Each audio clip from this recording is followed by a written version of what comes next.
nos convocaron a ustedes para conversar, debatir, deliberar, qué sé yo, acerca de dos conceptos que ustedes ponen allí.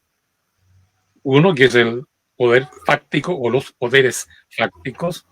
Por otro lado, el poder constituyente. Yo creo que estamos viviendo una época que es muy importante, que aclaremos exactamente la naturaleza del conflicto en el que estamos metidos. Y que aclaremos sobre todo no solo lo que no nos gusta, lo que negamos. El movimiento popular chileno y la izquierda chilena, todas las izquierdas, las parlamentarias y las no parlamentarias, lo que han hecho a lo largo de toda su historia ha sido criticar, atacar al enemigo, como decía el viejo Marx, ¿no? Negar la negación, negar a los que nos niegan a nosotros, ¿no? Y por eso muchas veces uno lee los diarios críticos que hasta el día de hoy circulan, o escucha uno las redes sociales, pero es ataque a Piñera, ataque al gobierno, ataque siempre a los enemigos de siempre. Tan preocupados hemos estado de negar la negación en nuestra historia que nunca nos hemos preocupado de desarrollar bien lo contrario, es decir, lo que nosotros afirmamos, o como decía el viejo Marx, afirmar la afirmación. Es tan importante lo primero como lo segundo. Pero después de 200 años que nuestros enemigos nos han barrido por el suelo, tal vez al día de hoy lo más importante que tenemos que tener presente en nuestras deliberaciones, y a lo mejor en este mismo programa, ¿no?, es discurrir, deliberar, conversar en torno a lo que debemos afirmar, lo que nosotros queremos. Queremos asamblea constituyente, ok, pero ¿qué vamos a plantear dentro de la asamblea constituyente? ¿Qué vamos a plantear respecto a la economía? ¿Qué vamos a plantear respecto al ejército? ¿Qué vamos a plantear respecto a la política en sí? ¿Qué vamos a plantear respecto a la crisis climática, etcétera? Eso lo hemos discutido poco. De tanto llamar a una asamblea constituyente, no tenemos muy claro, yo eso lo percibo por todas partes, ¿no? Hay muchas ideas flotantes, pero no tenemos muy claro qué queremos.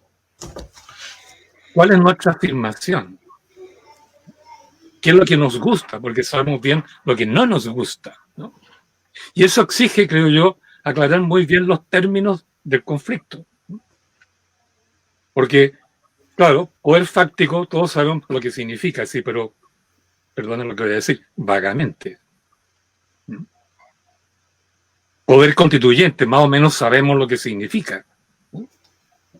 Pero podemos plantear el mismo conflicto con otros términos que sugieren otros caminos de análisis. Por ejemplo, podemos decir, por un lado, clase política civil y clase política militar, que han estado juntas en un contubernio de 2 siglos, con algunas excepciones, pero de 2 siglos, versus, por otro lado, la ciudadanía. ¿No?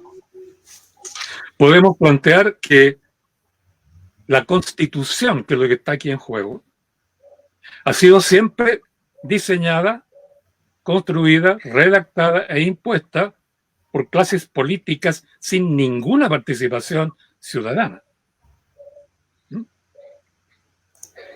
Por otro lado, tenemos una ciudadanía que una y otra vez ha tenido que someterse a constituciones ilegítimas, pues ninguna de las 3 constituciones que hemos tenido ha tenido participación ciudadana y por tanto son ilegítimas. Y es interesante en este punto considerar que las 3 constituciones ilegítimas que hemos tenido en nuestra historia, en los 200 años de historia independiente, las 3, ¿no?, que son ilegítimas, recordemos eso, no había ninguna legítima, y la única que no podemos hablar otro día de ella, del año 1828, duró menos de un año. Esta constitución ilegítima, ¿qué es lo que dicen respecto al ejército? ¿Y qué dicen respecto a la ciudadanía? Respecto al ilegítima, recuerdo, ¿no?, ¿qué dicen estas 3 constituciones? ¿Qué han dicho? ¿Qué han repetido? Y siguen repitiendo. El último proyecto de ley que envió el gobierno de Sebastián Piñera al gobierno con 7 exigencias de urgencia extrema, va en la misma línea. Estas tres constituciones le exigen al ejército obediencia ciega, absoluta a la ley, a la Constitución. ¿Pero qué significa eso? Que le exigen obediencia ciega, automática, mecánica, absoluta a una ley ilegítima. ¿No? Y por otro lado, las tres constituciones le agregan a eso, dice el ejército, las Fuerzas Armadas son esencialmente obedientes, le agregan: los militares no pueden deliberar. Le ponen una mordaza para que no hablen, para que no piensen ni hablen. Estas tres constituciones han descerebrado al ejército. Lo han convertido en una máquina automática, en un robot. Le han quitado su condición de ciudadana. Por eso, el conflicto que estamos viviendo es ciudadanía versus poderes fácticos que se han apoderado de las constituciones, de la ley, del derecho de este país. Un ejército que lo han convertido en una máquina automática, en un robot, al servicio de esas leyes ilegítimas y de los que profitan de esas constituciones. Y por otro lado, una ciudadanía que durante mucho tiempo le dieron derecho a voto, pero para robárselo, quitárselo, distorsionarlo de una manera absoluta, hasta el año 1930 más o menos. No hubo ciudadanía en Chile. Y después del 30 le dan voto, pero un voto individual, un voto secreto. Uno se mete en una celdilla oscura, hace una rayita que nadie lo vea, ¿no? Por tanto, un voto individual que se convierte en un número, porque es un individuo que no delibera para votar. No hay deliberación. ¿No? Bueno, la naturaleza del conflicto nos permite definir los conceptos básicos de muchas maneras según los términos que usemos. Y hay que revisarlos todos, porque en el fondo, hoy día, ahí termino, el conflicto se da de una parte entre lo que ha sido en Chile históricamente el derecho, tal como suena, que recordemos ha sido dictado por oligarquías pequeñas con apoyo del ejército, siendo por tanto un derecho ilegítimo. Y por otro lado, en contraste, la soberanía. El conflicto de fondo que estamos viviendo es derecho versus soberanía. El derecho, los políticos, las constituciones, los militares detrás. La soberanía donde estamos nosotros. Pero nunca nos han enseñado y nos han permitido a ser soberanos. Los ciudadanos creemos que somos peticionistas, por eso marchamos por las calles y llenamos las calles marchando, pidiendo